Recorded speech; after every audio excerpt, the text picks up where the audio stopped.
ہماری سوسائٹی کے چھوٹے بچے جو کل کے ستارے ہونے چاہیے وہ آج ڈرگز کے زہر میں الجھ رہے ہیں۔ یہ صرف ایک شخص یا ایک گھر کا مسئلہ نہیں بلکہ پوری قوم کی تباہی کا سبب بن رہا ہے۔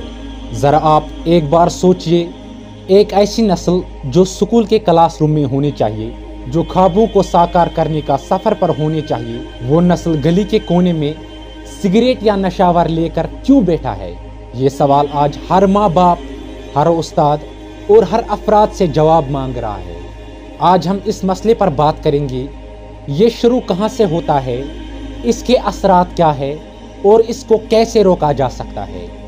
دیکھو، ایک ایسی جنگ جو صرف ایک شخص یا ایک گھر کا مسئلہ نہیں بلکہ پوری سوسائٹی کی ذمہ داری ہے۔ بہت سے بچے اس چھوٹی عمر میں اپنے ہاتھوں میں کتاب کے بجائے نشہ شروع کر دیتے ہیں۔ یہ نشہ سگریٹ، نشاور یا دوسری چیزوں کے ذریعے شروع ہوتا ہے، لیکن دھیرے دھیرے انہیں کوکین اور ہیروئن جیسے خطرناک ڈرگز کی طرف لے جاتا ہے۔ سوال یہ اٹھتا ہے کہ یہ سب کہاں سے شروع ہوتا ہے؟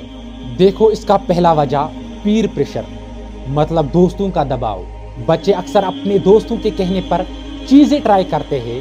شروع میں وہ صرف کیوریاسٹی کے لیے ایک بار سگریٹ یا نشاور ٹرائی کرتے ہیں، لیکن جب ایک بار عادت لگ جاتے ہیں تو یہ ایک زہر بن جاتا ہے جو ان کی زندگی کو دھیرے دھیرے تباہ کر دیتا ہے۔ دوسرا وجہ یہ بھی ہے کہ بہت سے بچے اپنی زندگی کے پرابلم سے بھاگنے کے لیے ڈرگز کا سہارا لیتے ہیں۔ یہ مسئلہ فیملی فائٹس، سکول کے سٹریس اور دوستوں کے ساتھ مس انڈرسٹینڈنگ بھی ہو سکتا ہے۔ اس کا تیسرا وجہ غلط رول ماڈلز۔ آج کل کا سوشل میڈیا اکثر ڈرگز کو ایک کول چیز کے طور پر دکھاتا ہے۔ فلموں اور میوزک ویڈیوز میں ڈرگز کا استعمال اس طرح دکھایا جاتا ہے جیسے یہ ایک سٹیٹس سمبل ہے۔ بچے اس سے آسانی سے امپریس ہو جاتے ہیں۔ ایک اور وجہ یہ بھی ہو سکتا ہے کہ بہت سے ایریاز میں ڈرگز اتنی آسانی سے ملتی ہے کہ ان کا استعمال عام بات لگتا ہے۔ غریب ماحول میں رہنے والے بچے اکثر ڈیلرز کے ایزی ٹارگٹ بن جاتے ہیں، جو انہیں پہلی بار فری میں نشہ کرواتا ہے۔ ان کو نہیں پتا کہ ان ڈرگوں سے ہماری صحت پر کتنی بری اثر پڑتا ہے۔ سگریٹ اور نشاور کا استعمال لنگ کینسر، اورل کینسر اور ہارٹ پرابلمز کو جنم دیتی ہے۔ زیادہ خطرناک ڈرگز انسان کے برین کو ڈیمیج کرتا ہے اور ان کو نروس سسٹم تباہ کر دیتا ہے۔ ان ڈرگوں کا امپیکٹ ہماری تعلیم اور کیریئر پر پڑتا ہے۔ ڈرگز لینے والے بچے اکثر پڑھنے چھوڑ دیتے ہیں، اس کا فوکس اور کنسنٹریشن ختم ہو جاتا ہے، یہ ان کا مستقبل برباد کر دیتا ہے۔ اس کا امپیکٹ گھر کے ماحول پر بھی پڑتا ہے۔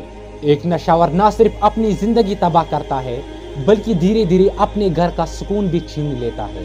یہ سچویشن گھر والوں کے بیچ ٹینشن اور جذباتی فیصلے پیدا کر دیتی ہے۔ لہٰذا پیرنٹس کو اپنے بچوں پر کڑی نظر رکھنی چاہیے۔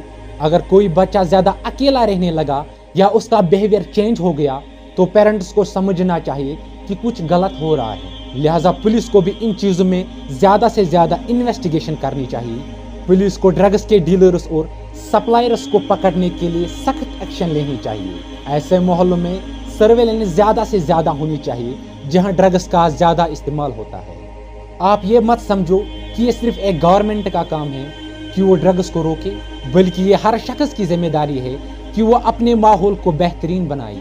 اگر ہم سارے مل کر یہ قدم اٹھائیں گے تو یہ جنگ مشکل ہے مگر ناممکن نہیں۔ ہم سب مل کر اس مسئلے کو حل کر سکتے ہیں۔ چھوٹی چھوٹی کوششوں سے ہم اپنے بچے کا مستقبل تباہ ہونے سے بچا سکتے ہیں۔